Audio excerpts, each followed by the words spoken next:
Dun dun dun dun dun dun dun dun dun. Do you come from the land down under? Where women glow and men plunder. Can you hear the thunder? You better run, you better take cover. Yeah! Cool, I think we'll go with that one. Was That's that good. Was that actually good? Yeah, it was good.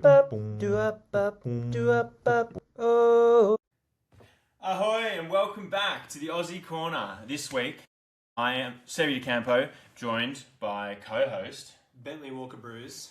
both on the Australian ski team. We are back once again this week, giving you the best insider tips, outsider punts, and scope on what is happening at the Davos World Cup this weekend. Isn't that right, Bentley Walker-Broose? That is right, Seve. So I'm joined by ski influencer Bentley Walker-Broose. I saw you out there having a great time in the sun here in Davos, making the most of the scenery, can I say? Oh yeah, there's so much sun here, so much more than Norway and Finland, so we're soaking it all in, getting all that vitamin D, making videos, looking around, seeing who's skiing around. Who's skiing around at the venues? Yes, Ben.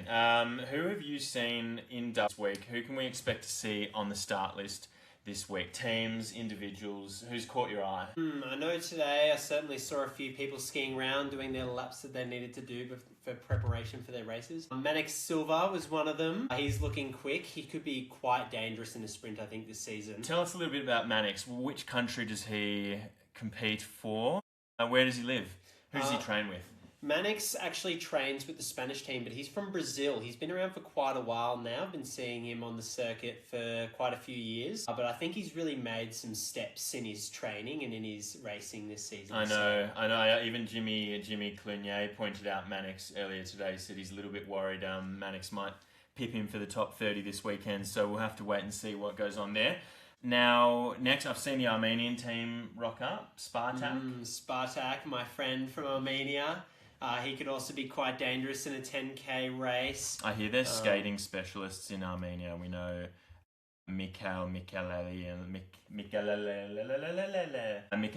is a specialist skater, so Yeah, that's glad you another got there one. in the end, Seve. Another one to watch. Shout out as well your mate John Steele Hagenbuch. Yeah, John Steele was out there today in his dinosaur beanie. We saw him this afternoon getting told off by the groomers out on track for jumping under the fence, but I think that they cleared it up because they were just going to their wax truck. But Now, before we move on to our next segment, just a special mention as well. We will see some faces or some athletes we haven't seen for a while on the World Cup, coming from Russia and some other bits and pieces like that. Russia, Belarus. So keep your eyes peeled for everything that happens there this weekend. That's going to be very interesting. We're going to move on to outsider of the week. Our pick for who is going to shoot up through the ranks, get a PB, stun the crowd. I've got Gina Del Rio from Andorra. She could say had a breakout season last year, and I think she's been a little bit quiet so far this season, but she is primed for some skate racing this weekend. She's very lovely as well. Comes from a nice town called San Julia in Andorra. There's only 80,000 people in Andorra. Del Rio of the river. So keep your eyes peeled there. And Ben, you've got an interesting pick for the outsider of the week. Yep, Seve, tell me something. Who won the race, the 10-kilometre race in Trondheim last weekend? That was Hedegaard. Yeah, and what does Hedegaard normally do? He skis with a gun on his back, usually. Yes, he's a biathlete, correct? So there's one particular athlete, a women athlete from the US that's competing for, the US this weekend.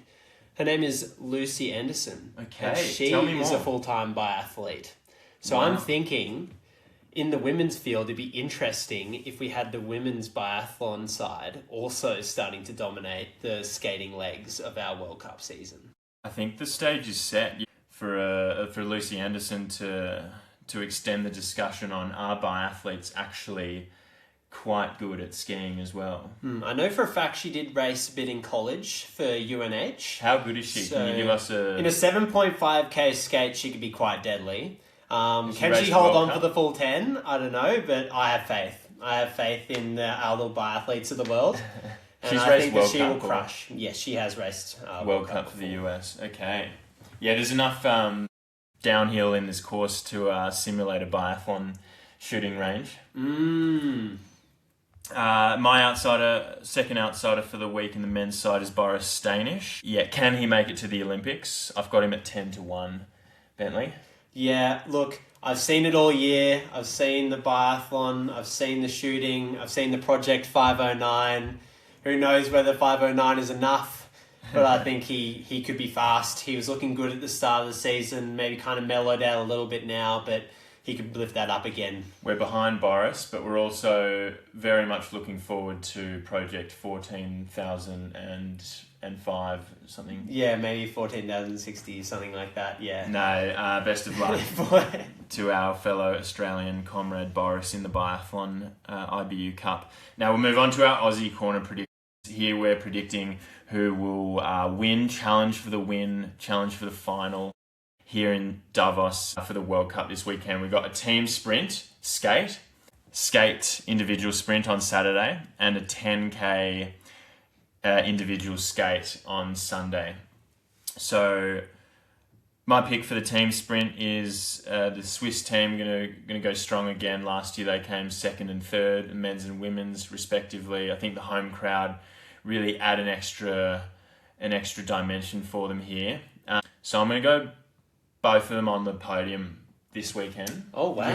Yeah, and Ben, you've got one. I've got the Spanish boys for sure. I know they're competing fast. I'm chatting them for top 14 instead of top 15. Because they came 15th last year, but so come on, maybe come on, boys. Their little bit of extra endurance training will carry them through for top 14. Now move on to the individual skate. I've got Lucas Shanovat, second weekend back. It's skate though this time, expecting him to be strong. I'm going to say top 10. We all know his VO2 max is above 80, but I'm just thinking he's a little bit rusty still. So we'll say semi-final, top 10. It's a good shout. I'm going on a different route. I'm going to shout out the Naif twins, or the Naif brothers. Yeah, they're cool. They're quite fast. I raced against them in uni games, and they were quite loud in those races, so they're definitely deadly, and they could be really good in a home country course, so could be interesting. Excellent. Now, 10K skate on Sunday, we have got Zach Kedison, your fellow ski influencer friend. Zach Well, also Kedison. your fellow ski influencer friend, Seve. Yeah, good friend on the influencer waves. So I think he's getting a bit dry for material, so he needs something to talk about. I think probably a top 10 in an individual. A top 10 in the individual is gonna be the thing that his channel needs, and I think he's gonna step up to the plate this weekend. Yeah, could definitely be good for the vlog. I wonder how much content He's had the time he at has altitude as well in Livigno, so I think he's probably all right on that front as well. Yeah, but how much content does he have saved up? What does he need? What else does he need from this weekend? Well, the question is will his wife, Julie, be here in Davos?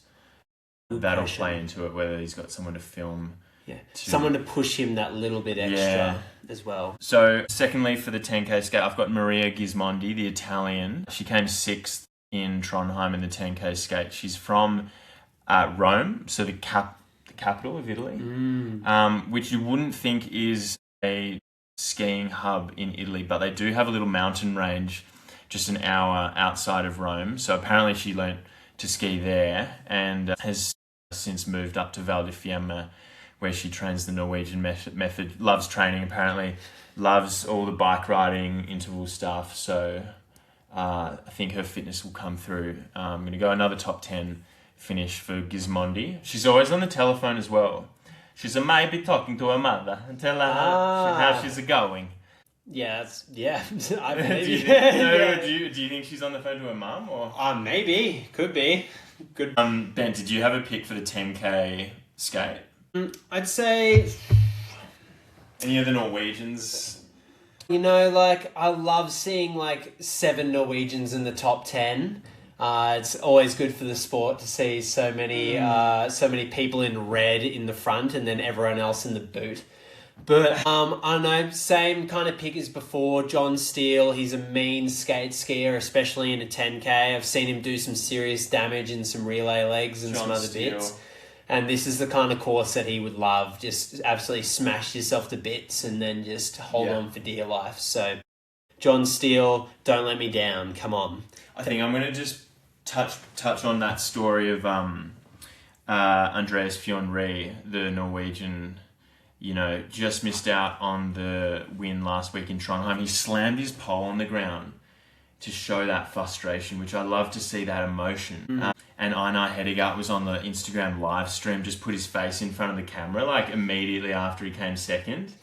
You could see that frustration from Lee, like, just get that camera out of my face. Oh. I've just lost the race by 0.4 of a second. I think it was a great opportunity to clip farm. Yeah. Just the engagement would be through the roof. That's a social media influencer coming screaming at me in that moment. But does he have much of a social... Hedegaard in that regard, for sure. No. But does he have much of a social media presence? I don't think it matters for Ree. I think he's your traditionalist. He just loves the old school, get out, put your skis on, get the work done. I think he's going to be fit and firing, both physically but more so mentally this weekend. So one to watch there for the win. All right. That's everything from the Aussie Corner this week. Yep, I think we've covered a lot this week, Seve. I think we have. Jimmy's coming in telling us to get out, so we'll hand it back to them. Yeah. See you next week. Bye. Joe Davey. Hello, mate.